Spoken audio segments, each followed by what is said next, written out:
On ouvre une page consacrée à la pandémie de coronavirus avec une attention particulière ce soir aux personnes âgées, notamment celles qui vivent dans ce qu'on appelle les EHPAD en France. Avec nous pour en parler, Marie de Henzel, bonsoir. Bonsoir. Soyez la bienvenue sur TV5 Monde. Vous êtes psychologue clinicienne, auteur d'un livre au titre choc, l'adieu interdit pour ne plus jamais vivre ça. Avant de vous donner la parole, on va faire le point sur justement l'état de la situation en Europe notamment. La Belgique notamment a décidé de fermer les cafés, les restaurants et ce soir ce sera couvre-feu à partir de 20h jusqu'à 5h du matin. Image commentée par Maëva de Froyenne. Dernier tour de clé, le cœur serré pour ce restaurateur bruxellois. Son établissement doit rester fermé pour le mois à venir. On ne se sent pas considéré et ça me fait mal au cœur. Je suis vraiment désolé, mais j'en peux plus quoi. Même nous, serveurs ou responsables, ou cuisiniers, ou plongeurs, tout le monde souffre. C'est horrible. Il n'y a qu'un mot à dire. Je vous laisse. Bonne soirée. Face à la progression de la Covid-19, un couvre-feu a également été mis en place de minuit à 5h. Comme en Belgique, de nouvelles mesures ont été prises dans toute l'Europe qui subit une nouvelle vague de contagion. En Suisse notamment, relativement épargnée au printemps, elle connaît aujourd'hui une hausse exponentielle de cas. Résultat, le port du masque obligatoire à l'intérieur des établissements accessibles au public, l'interdiction des rassemblements spontanés de plus de 15 personnes. En Italie, même son de cloche, vendredi, le pays a recensé pour la première fois plus de 10 000 nouveaux cas de Covid-19. Le Premier ministre italien a annoncé dimanche soir de nouvelles restrictions pour les bars-restaurants et incité les entreprises à étendre le télétravail. Nous avons conscience que nous allons imposer des sacrifices économiques aux entreprises qui seront affectées par ces mesures. Le gouvernement s'est engagé à les aider. Parmi les pays les plus touchés, la République tchèque. Malgré des contaminations et des décès élevés, des milliers de manifestants ont notamment demandé la fin du port du masque et la réouverture des commerces. Vous voyez ce qui se passe, les magasins sont fermés, les gens n'ont pas de travail, pas d'argent. Dimanche, l'Europe a dépassé les 250 000 morts de la Covid-19. Et avec plus de 8 000 décès recensés en 7 jours, le continent connaît son plus lourd bilan hebdomadaire depuis le mois de mai. Voilà, couvre-feu en Belgique à partir de minuit ce soir, vous l'aurez compris, et non pas 20h comme je le disais. Marie de Henzel, est-ce qu'on est aujourd'hui en mesure de dire quel est l'impact au fond du confinement que la France a connu par exemple sur nos aînés ? Eh bien, d'abord, je crois qu'on a voulu protéger et en fait, on a nui à certaines personnes âgées qui se sont laissées mourir parce que ce qui leur donnait du goût à vivre, c'était la relation avec leurs proches. Le lien social. Le lien social. Et que ces personnes se sont tout simplement ont baissé les bras et ont cessé de s'alimenter. Il y a eu ce qu'on appelle le syndrome du glissement. Donc, ce confinement, il a fait du mal à certaines personnes, effectivement.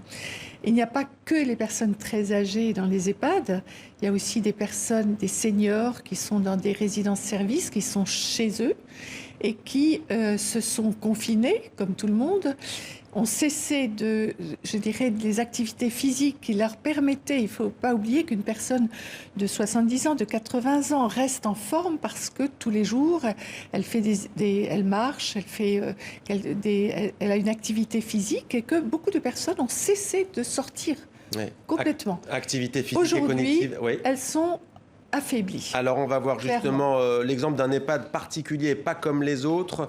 Un EHPAD où, vous allez le voir, les seniors sont testés positifs, mais ils n'ont pas de symptômes. L'Ubureau nous en dit plus.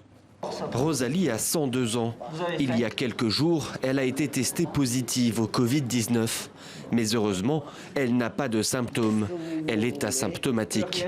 Une chance dont elle a bien conscience. Je ne suis pas malade. Le bon Dieu m'aime. Beaucoup.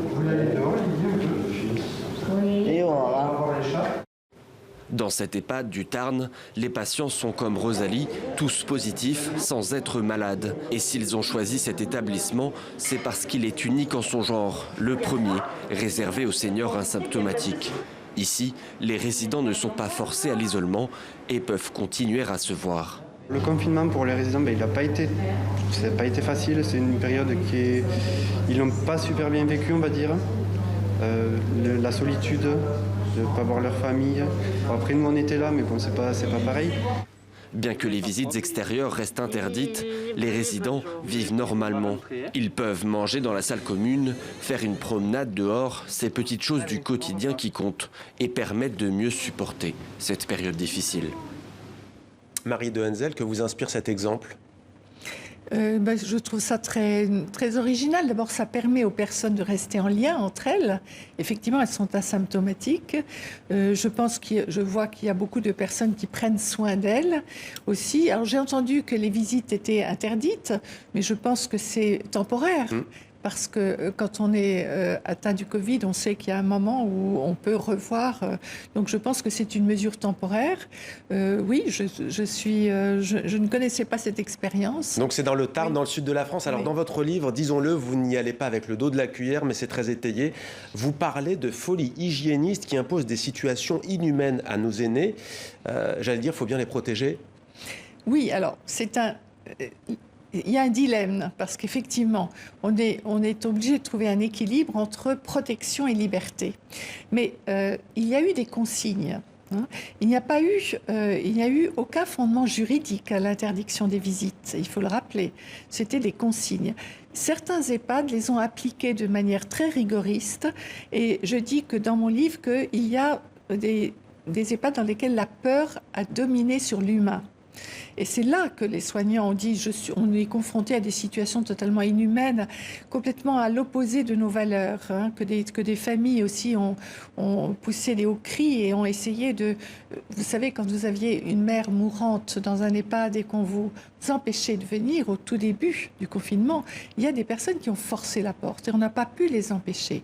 On les a équipés, on s'est adapté. Donc d'autres EHPAD ont suivi les mêmes consignes, mais en s'adaptant avec humanité et intelligence.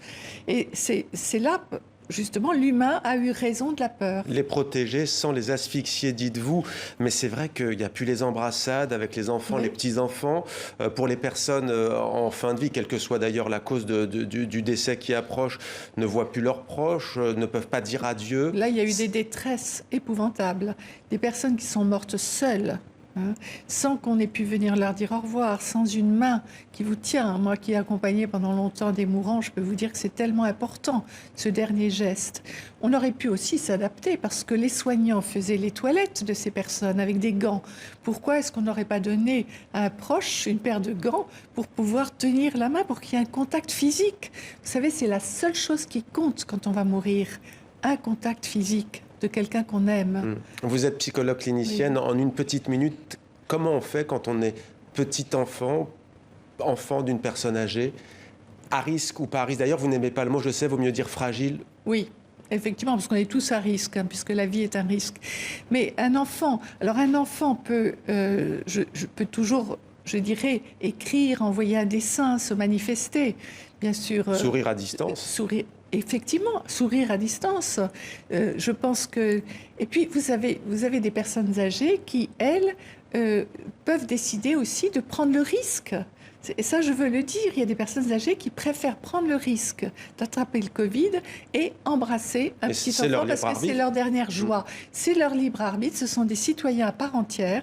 Nous devons leur demander quel est leur choix. D'autres veulent se confiner strictement, d'autres, s'en fichent au fond de l'attraper. Et assument une part de risque. Voilà, ils assument une part de risque. Merci beaucoup Marie de Henzel d'être venue sur notre plateau donc, pour parler de cette question des seniors.